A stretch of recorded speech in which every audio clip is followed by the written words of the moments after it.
Assalamualaikum warahmatullahi wabarakatuh. Perkenalkan, nama saya Muhammad Aditya dengan NIM 221080200052. Dan saya Muhammad Ananda Dusaputra dengan NIM 2210800245. Pada kesempatan kali ini kami berdua akan menjelaskan materi tentang statistik induktif. Saya akan menjelaskan materi tentang sampling dan hipotesis. Dan kemudian saya akan menjelaskan materi tentang analisis varians dan T-square. Baik, berikut merupakan penjelasannya. Pada kesempatan kali ini saya akan membahas materi tentang uji hipotesis. Pertama-tama yaitu hipotesis dibedakan menjadi 5 bagian. Yang pertama yaitu ada hipotesis deskriptif. Hipotesis ini berisi dugaan sementara dari masalah deskriptif yang berhubungan dengan variabel tunggal. Sebagai contoh, peneliti ingin meneliti masalah kandungan zat berbahaya dalam makanan. Rumusan masalahnya yaitu apakah bakso yang dijual di pasar Sumbersari mengandung boraks. Penelitian ini hanya punya satu variabel, yakni bakso di pasar Sumbersari. Penelitian ini bersifat deskriptif karena hanya menjelaskan apakah ada kandungan boraks di dalam bakso atau tidak. Jadi dugaan sementara ada dua, yaitu bakso di pasar Sumbersari mengandung boraks atau bakso di pasar Sumbersari tidak mengandung boraks. Yang kedua yaitu ada hipotesis komparatif. Jenis hipotesis ini, dugaan sementara ini berisi perbandingan antara dua variabel penelitian. Misalnya kamu akan meneliti antara perilaku penggemar bakso dan penggemar mie ayam. Kamu hendak membandingkan kedua perilaku penggemar tersebut. Dalam penelitian ini terdapat dua variabel. Bentuk penelitiannya adalah perbandingan dua variabel tersebut. Rumusan masalahnya yang muncul adalah bagaimana perilaku dua kelompok penggemar tersebut. Apakah terdapat persamaan dan perbedaan perilaku? Maka hipotesisnya adalah penggemar bakso memiliki perilaku yang sama dengan penggemar mie ayam. Sedangkan penggemar bakso memiliki perilaku yang berbeda dengan penggemar mie ayam. Yang ketiga yaitu ada hipotesis asosiatif. Hipotesis ini adalah dugaan atau jawaban sementara atas hubungan dua variabel atau lebih. Jadi bila kamu ingin meneliti hubungan asosiasi variabel-variabel penelitian, maka hipotesis yang digunakan adalah hipotesis asosiatif. Yang keempat yaitu ada hipotesis statistik. Hipotesis statistik adalah pernyataan matematis tentang populasi yang diteliti. Hipotesis ini dinyatakan dalam simbol-simbol matematika. Jadi pernyataan yang mengenai hubungan variabel digambarkan dalam simbol matematika. Hipotesis statistika terbagi menjadi hipotesis alternatif HA dan hipotesis 0 H0. Jenis ini serupa dengan hipotesis deskriptif, namun terdapat perbedaan dalam penyebutan hipotesisnya. Ada dua jenis hipotesis, yakni hipotesis alternatif HA dan hipotesis 0 H0. Selanjutnya yaitu ada hipotesis penelitian. Hipotesis ini disebut juga hipotesis substantif karena hipotesis ini berisi pernyataan mengenai relasi dua variabel atau lebih. Bila kamu perhatikan, hipotesis ini sama dengan hipotesis asosiatif. Hipotesis ini dinyatakan dalam bentuk simbol matematika tetapi dalam bentuk kalimat. Selanjutnya ada tujuan hipotesis. Yang pertama yaitu memberikan penjelasan sementara mengenai gejala masalah. Yang kedua, mempermudah perluasan pengetahuan dalam bidang tertentu. Yang ketiga, memberi pernyataan hubungan yang dapat diuji. Yang keempat, memberikan arah penelitian. Yang kelima, memberi rangka untuk laporan penelitian. Selanjutnya yaitu ada kegunaan hipotesis. Yang pertama, memberikan batasan penelitian. Yang kedua, memperkecil jaringan penelitian atau jangkauan penelitian. Yang ketiga, membuat penelitian tetap pada jalur penelitian, yaitu meneliti fakta dan hubungan variabel. Yang keempat, memfokuskan penelitian. Sedangkan yang kelima, memandu penelitian dalam pengujian dan penyesuaian antar fakta. Berikut merupakan penjelasan materi uji hipotesis berdasarkan para ahli. Yang pertama yaitu Sugiono. Sugiono menjelaskan bahwa hipotesis merupakan jawaban yang sifatnya sementara terhadap rumusan masalah penelitian, yang mana rumusan masalah tersebut sudah dinyatakan dalam bentuk pertanyaan. Hipotesis disebut sementara karena jawaban yang diberikan baru berdasarkan pada teori. Yang kedua yaitu menurut Sugiono. Menurut Sugiono, hipotesis adalah asumsi atau dugaan sementara tentang hal yang dibuat guna menjelaskan suatu hal yang sering dituntut untuk pengecekan.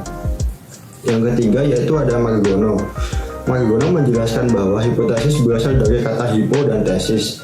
Hipo berarti kurang dari, sedangkan tesis artinya pendapat. Jadi hipotesis adalah suatu pendapat atau kesimpulan yang sifatnya sementara. Hipotesis merupakan sebuah kemungkinan jawaban dari permasalahan yang diajukan. Yang keempat dari Muri Yusuf. Muri Yusuf mengartikan bahwa hipotesis sebagai kesimpulan sementara atau suatu jawaban yang bersifat sementara, serta merupakan konstruksi peneliti mengenai masalah penelitian yang menyatakan hubungan antara dua variabel atau lebih. Uji hipotesis dibagi menjadi dua, yaitu ada satu sampel dan dua sampel. Untuk yang uji hipotesis satu sampel, prosedur pengujiannya yaitu yang pertama menentukan formulasi hipotesis. Formulasi atau perumusan hipotesis statistik dapat dibedakan menjadi dua, yaitu hipotesis nol atau hipotesis nihil dan hipotesis alternatif atau hipotesis tandingan. Hipotesis nol disimbolkan dengan H0 adalah hipotesis yang dirumuskan sebagai suatu pernyataan yang akan diuji. Hipotesis alternatif disimbolkan dengan H1 atau HA adalah hipotesis yang dirumuskan sebagai lawan atau tandingan dari hipotesis nol dalam menyusun hipotesis alternatif. Selanjutnya yaitu menentukan taraf nyata atau significant level. Taraf nyata adalah besarnya batas toleransi dalam menerima kesalahan hasil hipotesis terhadap nilai parameter populasinya. Taraf nyata dilambangkan dengan A atau dibaca dengan alfa. Semakin tinggi taraf nyata yang digunakan, semakin tinggi pula penolakan hipotesis nol atau hipotesis yang diuji, padahal hipotesis nol benar. Berdasarkan yang sering digunakan untuk menentukan taraf nyata dinyatakan dalam Pi yaitu 1%, 5%, dan 10%, sehingga secara umum taraf nyata dituliskan sebagai A 0,01, min A 0,05, dan A 0,1. Besarnya A bergantung pada keberanian pembuat keputusan, yang dalam hal ini berapa besarnya kesalahan yang menyebabkan resiko yang akan ditoleransi. Yang ketiga yaitu ada menentukan kriteria pengujian. Kriteria pengujian adalah bentuk pembuatan keputusan dalam menerima atau menolak hipotesis nol dengan cara membandingkan nilai A, tabel distribusinya nilai kritis dengan nilai uji statistiknya sesuai dengan bentuk pengujian dalam sisi atau arah pengujian. Yang keempat yaitu menentukan nilai uji statistik. Uji statistik merupakan rumus-rumus yang berhubungan dengan distribusi tertentu. Dalam pengujian hipotesis, uji statistik merupakan perhitungan untuk menduga parameter dan sampel yang diambil secara random dari sebuah populasi. Misalkan akan diuji parameter populasi P, maka yang pertama-tama dihitung adalah statistik sampel S. Yang kelima yaitu membuat kesimpulan. Pembuatan kesimpulan merupakan penetapan keputusan dalam hal penerimaan atau penolakan hipotesis nol sesuai dengan kriteria pengujiannya. Pembuatan kesimpulan dilakukan setelah membandingkan nilai uji statistik dengan nilai tabel A atau nilai kritis. Selanjutnya yaitu ada jenis-jenis pengujian hipotesis berdasarkan jenis parameternya. Berdasarkan jenis parameternya yang digunakan, pengujian hipotesis dapat dibedakan menjadi 3 jenis, yaitu pengujian hipotesis tentang rata-rata adalah pengujian hipotesis mengenai rata-rata populasi yang didasarkan atas informasi sampelnya. Yang kedua yaitu pengujian hipotesis tentang proporsi. Pengujian hipotesis tentang proporsi adalah pengujian hipotesis mengenai proporsi populasi yang didasarkan atas informasi data sampelnya. Yang ketiga yaitu ada pengujian hipotesis tentang varians. Pengujian ini adalah pengujian hipotesis yang mengenai varians populasi yang didasarkan atas informasi sampelnya. Yang kedua ada berdasarkan jumlah sampelnya. Yang pertama yaitu pengujian hipotesis dengan sampel besar. Pengujian hipotesis dengan sampel besar adalah pengujian hipotesis yang menggunakan sampel yang lebih besar dari 30 atau N lebih besar daripada 30. Yang kedua ada pengujian hipotesis sampel kecil. Pengujian hipotesis sampel kecil adalah pengujian hipotesis yang menggunakan sampel lebih kecil atau sama dengan 30 atau N sama dengan kurang dari 30. Lalu ada berdasarkan jenis distribusinya. Yang pertama yaitu ada pengujian hipotesis dengan distribusi Z. Pengujian hipotesis dengan distribusi Z adalah pengujian hipotesis yang menggunakan distribusi Z sebagai uji statistik. Tabel pengujiannya disebut dengan tabel norma standar. Hasil uji statistik ini kemudian dibandingkan dengan nilai dalam tabel untuk menerima atau menolak hipotesis nol yang dikemukakan. Yang kedua yaitu ada pengujian hipotesis dengan distribusi T atau T-student. Pengujian ini menggunakan distribusi T sebagai uji statistik. Tabelnya disebut tabel T-student. Hasil uji statistiknya kemudian dibandingkan dengan nilai yang ada pada tabel untuk menerima atau menolak hipotesis nol yang dikemukakan. Yang ketiga yaitu ada pengujian hipotesis dengan distribusi E kuadrat. Hipotesis ini menggunakan distribusi E kuadrat sebagai uji statistik. Tabelnya disebut dengan tabel E kuadrat. Hasil uji statistik kemudian dibandingkan dengan nilai yang ada pada tabelnya untuk menerima atau menolak hipotesis nol yang dikemukakan. Selanjutnya yaitu yang keempat ada pengujian hipotesis dengan distribusi F. Pengujian hipotesis ini menggunakan distribusi F. Tabel pengujiannya disebut dengan tabel F. Hasil uji statistiknya kemudian dibandingkan dengan nilai yang ada pada tabel untuk menolak hipotesis nol yang dikemukakan. Lalu ada berdasarkan arah atau bentuk formulasi hipotesis. Yang pertama yaitu ada pengujian hipotesis dua pihak.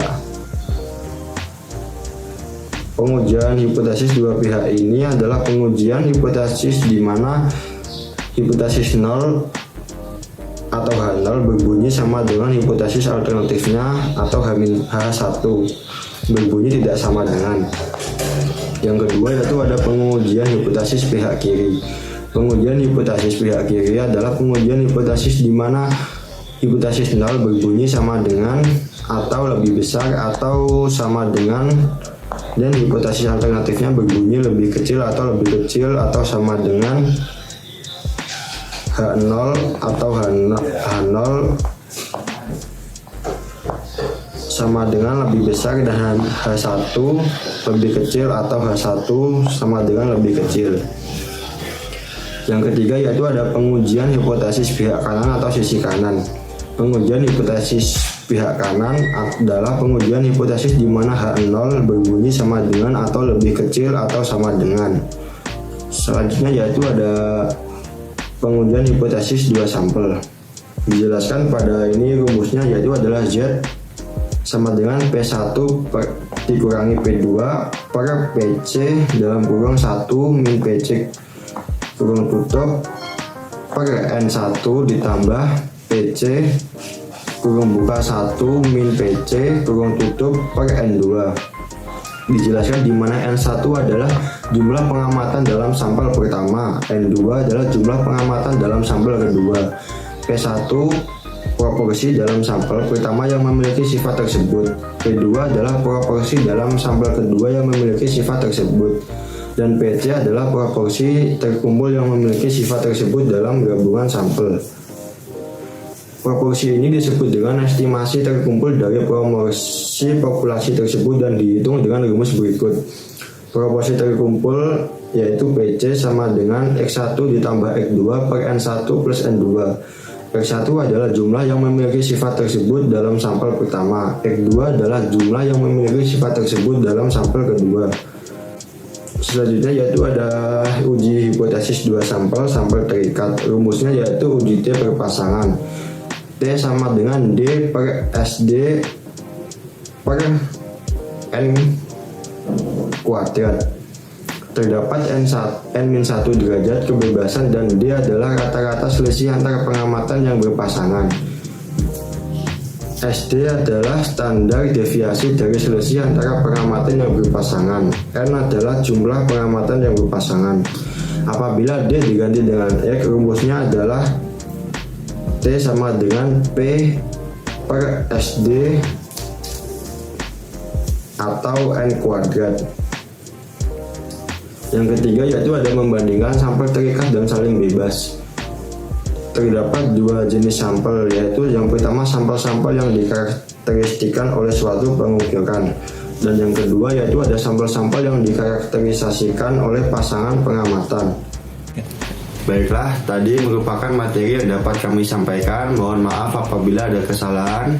Terima kasih. Wassalamualaikum warahmatullahi wabarakatuh.